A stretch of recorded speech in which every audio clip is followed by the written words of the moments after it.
Hello বন্ধুরা, কেমন আছো তোমরা সবাই? আশা করি অনেক ভালো আছো। আমিও খুব ভালো আছি। দেখো, আজকে আমি রান্না করব এঁচোড় চিংড়ি। এঁচোড়গুলো খুব ভালো করে সিদ্ধ করে নিয়েছি হলুদ দিয়ে, আর মাছগুলোও পরিষ্কার করে ধুয়ে নিয়েছি। তো মাছগুলো এখন ভেজে নেব। তোমরা দেখতে থাকো ভিডিওটা প্রথম থেকে শেষ পর্যন্ত। আশা করি তোমাদের অনেক ভালো লাগবে। আর যে বন্ধুরা আমার চ্যানেলে নতুন আছো অবশ্যই কিন্তু সাবস্ক্রাইব করে পাশে থেকো, আর ভিডিওটি লাইক কমেন্ট শেয়ার করতে কিন্তু ভুলো না। তো দেখছো এই যে মশলাগুলো, এই মশলাগুলো আমি সব একে একে শিলে বেটে নেব। তো ভিডিওটা দেখতে থাকো, সঙ্গে থাকো।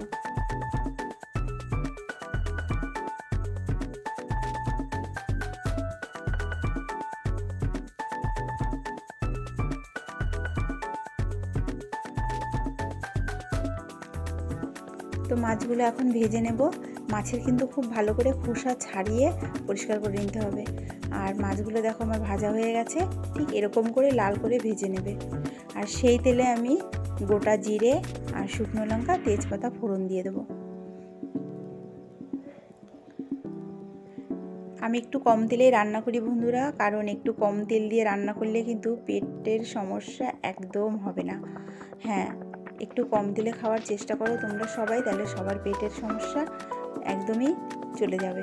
তো মশলা দিয়ে আমি ভালো করে মশলাটা কষিয়ে নিচ্ছি। তবে এঁচোড় তো একটু মশলা না দিলে খাওয়া যাবে না, তাই একটু মশলা দিলাম, কারণ আমি খুব বেশি মশলা দিয়ে রান্না করি না যেহেতু।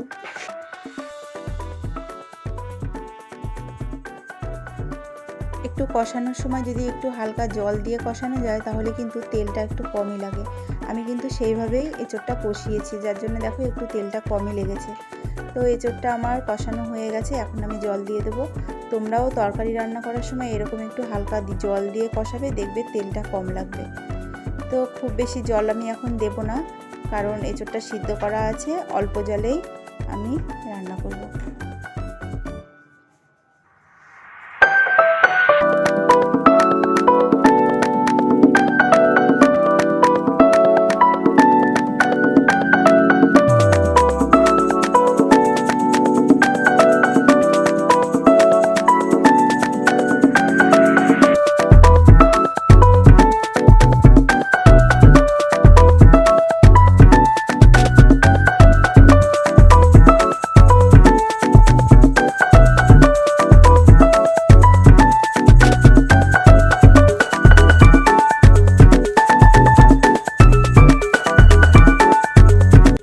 তো নামানোর আগে একটু গরম মশলা দিয়ে দিলাম।